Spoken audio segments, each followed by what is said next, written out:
මෙතෙක් බලයේ හිටපු ජනාධිපතිවරු මාධ්‍ය ආයතන ප්‍රධානීන් හරි මාධ්‍යවේදීන් හරි හමු වෙන්න යොදාගත්තේ ජනාධිපති ලේකම් කාර්යාලය නැත්නම් ජනාධිපති මන්දිරයේදී තමයි ඔවුන් හමු වුණේ. එහෙම නැතුව දේශපාලන පක්ෂ කාර්යාලවලදී ජනාධිපතිවරු මාධ්‍ය ආයතන ප්‍රධානීන් හමු වුණේ නැහැ.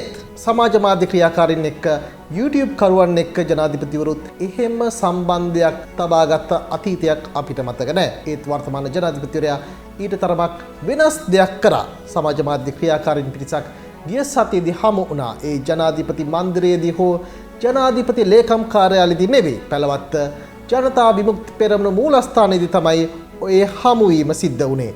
මේ කතාව ඇතුළු සතියේ තිරෙන් පිටුපස දේශපාලන කතාත් එක්ක ජනරජ විශේෂඥ මේ සතියේදී මේ විදියට අපි ඔබට අරගෙන එනවා.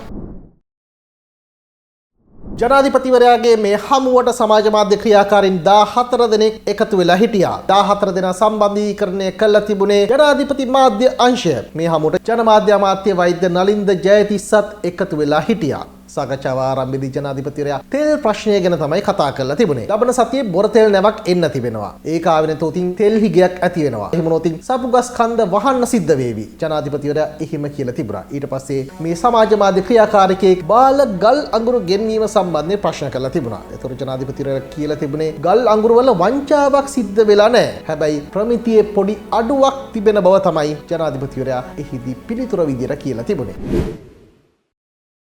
මේ වෙලාවේ සමාජ මාධ්‍ය ක්‍රියාකාරීන් ඇමරිකානු ගුවන් යානා දෙකක් මත්තල ගුවන් තොටුපළට ගොඩ බස්වන්න අවසර ඉල්ලීමේ සිද්ධිය පිළිබඳව ජනාධිපතිවරයාගෙන් ප්‍රශ්න කරලා තිබුණා. ඒ වෙලාවේ ඇමරිකානු ගුවන් යානා විතරක් නෙවෙයි ඉරාන යුද නෞකා දෙකක් ලංකාවට එන්නත් අවසර ඉල්ල තිබුණා. ඒකටත් මම අවසරද ලබා දුන්නේ නැහැ. ඒ වගේම තමයි ඉන්දියාවෙත් ඇමරිකානු තානාපතිවරයා වගේම දකුණු සහ මධ්‍යම ආසියානු කටයුතු පිළිබඳ විශේෂ නියෝජිතයා ඇවිල්ලා මාව හම්බුණා. ඇෆ්ගනිස්තාන යුද්ධය අවස්ථාවේදී ඇමරිකාව විසින් බේරාගත් සිවිල් වැසියන් පිරිසක් කටාරවල තියෙන ඇමරිකානු යුද හමුදා කඳවුරක ඉන්නවා. ඒ අය ලංකාවට බාර ගන්න පුළුවන්ද කියලා ඇහුවා. මම ඒ යෝජනාවත් ප්‍රතික්ෂේප කරා. ඒ විතරක් නෙවෙයි. ත්‍රිකුණාමලයේ තියෙන තෙල් ටැංකි හවුලේ පාලනය කිරීම පිළිබඳ යෝජනාවකුත් අරගෙන ආවා. ඇමරිකානු විශේෂ නියෝජිතයා සහ ජනාධිපතිවරයා අතර පැවතිච්ච සාකච්ඡා පිළිබඳවත් සමාජ මාධ්‍ය ක්‍රියාකාරීන් දැනුවත් කරන්න ජනාධිපතිවරයා මෙහිදී කටයුතු කළා තිබුණා.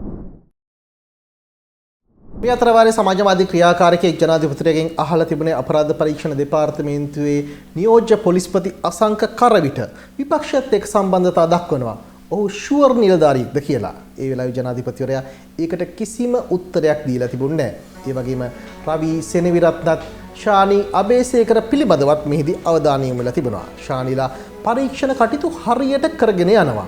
ආණ්ඩු පෙරළියකදී ඔවුන්ගේ ආරක්ෂාව සම්බන්ධයෙන් සහතිකයක් දෙන්න පුළුවන්ද?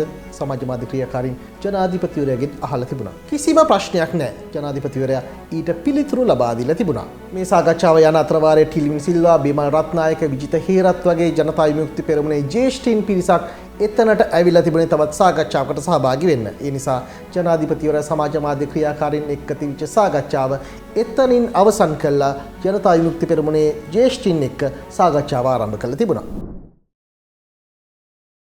ඇමරිකානු ගුවන් යානා දෙකකට මත්තල ගුවන් තොටුපළට එන්න අවසර ලබා දුන්නේ නැහැ කියලා ජනාධිපතිවරයා පහුගිය සතියේදී පාර්ලිමේන්තුවේදී කරපු ප්‍රකාශයට ජාත්‍යන්තර මාධ්‍යවල වැඩි ඉඩකඩක් හිමි වෙලා තිබුණා. ඇමරිකාවත් මේ සම්බන්ධයෙන් සමීපව දැඩි අවධානයක් යොමු කරමින් තිබුණේ. ජනාධිපතිවරයා පාර්ලිමේන්තුවේ කතා කරාට පස්සේ ඇමරිකාවේ ඉන්න ශ්‍රී ලංකා තානාපති මහින්ද සමරසිංහ කැඳවන්න ඇමරිකානු රාජ්‍ය දෙපාර්තමේන්තුව කටයුතු කළ තිබුණා. මහින්ද සමරසිංහ තානාපතිවරයා කැඳවපු ඇමරිකානු රාජ්‍ය දෙපාර්තමේන්තුව ජනාධිපතිවරයාගේ කතාව පිළිබඳව විමසලා තිබුණා විතරක් නෙවෙයි පණිවිඩයකුත් ලබා දෙන්න කටයුතු කළා තිබුණා. ඒ අතර වාරයේම කොළඹ පිහිටි ඇමරිකානු තානාපති කාර්යාලය ප්‍රකාශ කරන්නේ ඇමරිකානු ගුවන් යානා වලට මත්තලට එන්න කරපු ඉල්ලීමේ වළංගුභාවය තවම තිබෙනවා කියන එකයි. ඒ කියන්නේ තවමත් ඒ ඉල්ලීම සක්‍රිය මට්ටමේ තියෙන්නේ.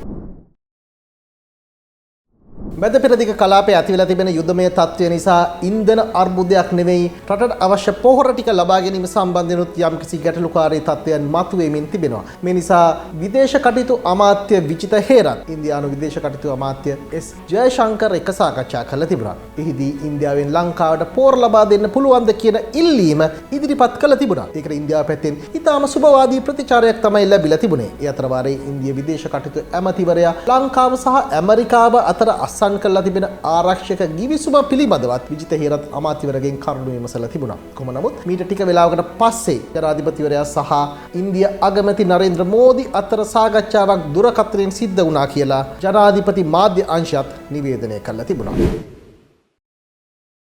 මේ බලශක්ති අර්බුද මැද්දේ රුසියාවෙන් තෙල් ලබා ගැනීම සම්බන්ධෙනුත් අවධානය යොමු වෙලා තිබෙනවා.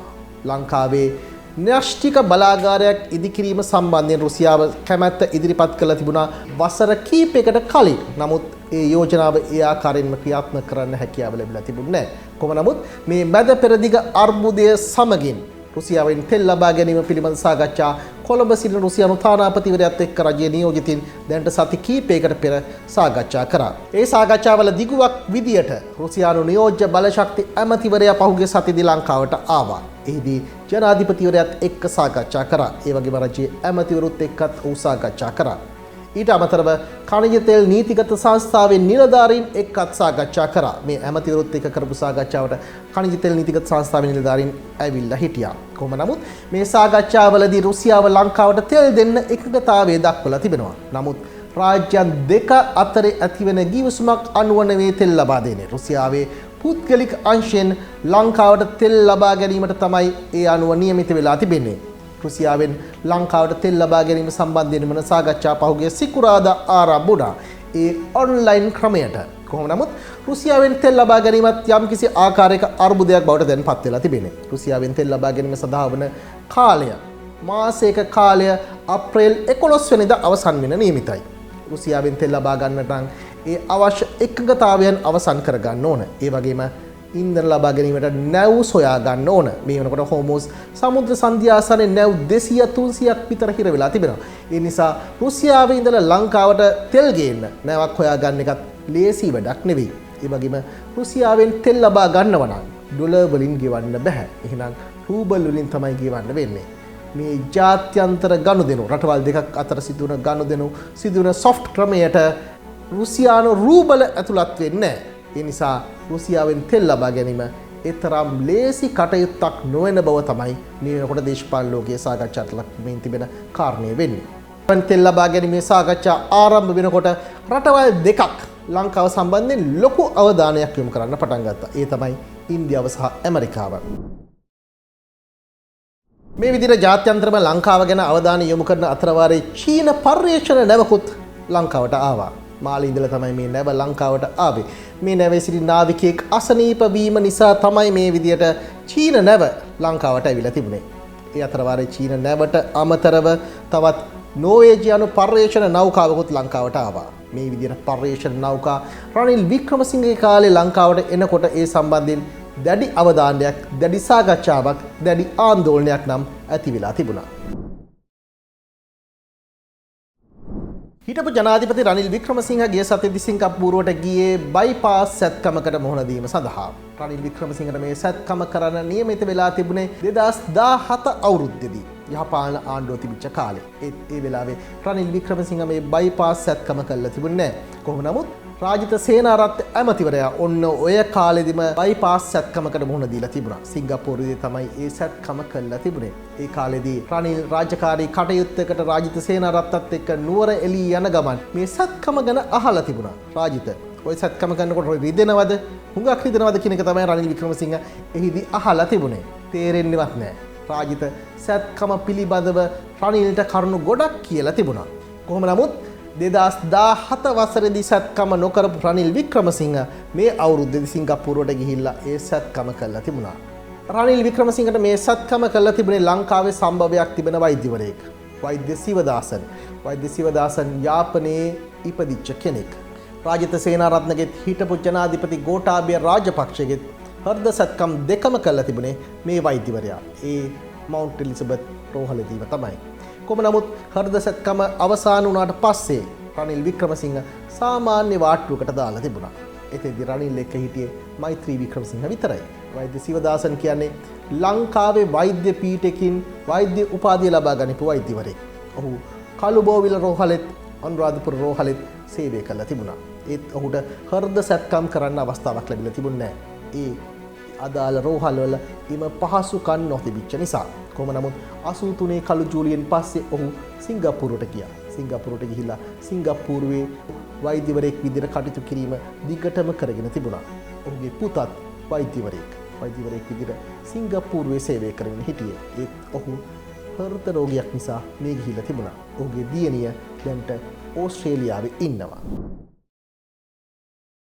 ඊට පැමති රාජිත සේනාරත්න කෙලීම වෛද්‍ය සිවදාසන්ට කතා කරලා තිබුණා. කතා කළ රනිල්ගේ සුව දුක් විමසලා තිබුණා. මේ අතර රනිල්ගේ උපන්දිනයත් පහුගිය සතියේදී තිබුණා. මේ වෙනුවෙන් හිටපු ඇමති වජිර අබේවර්ධනත් ඔහුගේ පුතත් සිංගප්පූරුවට ගිහිලා තිබුණා. රනිල්ගේ උපන්දිනය වෙනුවෙන් ඔවුන් දෙදෙනා කේක් එකකුත් අරගෙන තමයි රෝහලට ගිහිලා තිබුණේ. ඒ අතර වාරයේ සිංගප්පූරුවේ ඉන්න පුද්ගලයෙක් රනිල් වික්‍රමසිංහගේ සෞඛ්‍ය තත්ත්වය පිළිබඳව සමීපව නිරීක්ෂණය කරමින් ඉන්නවා. රනිල්ගේ සුව දුක් විමසමින් ඉන්නවා. රනිල්ගේ හෘද සැත්කමෙන් පස්සේ වෛද්‍යවරු රනිල්ගේ සෞඛ්‍ය තත්ත්වය පිළිබඳව මුලින්ම තොරතුරු අනාවරණය කරලා තිබුණෙත් මේ පුද්ගලයාට. මේ තමයි හිටපු මහ බැංකු අධිපති අර්ජුන් මහින්ද්‍ර.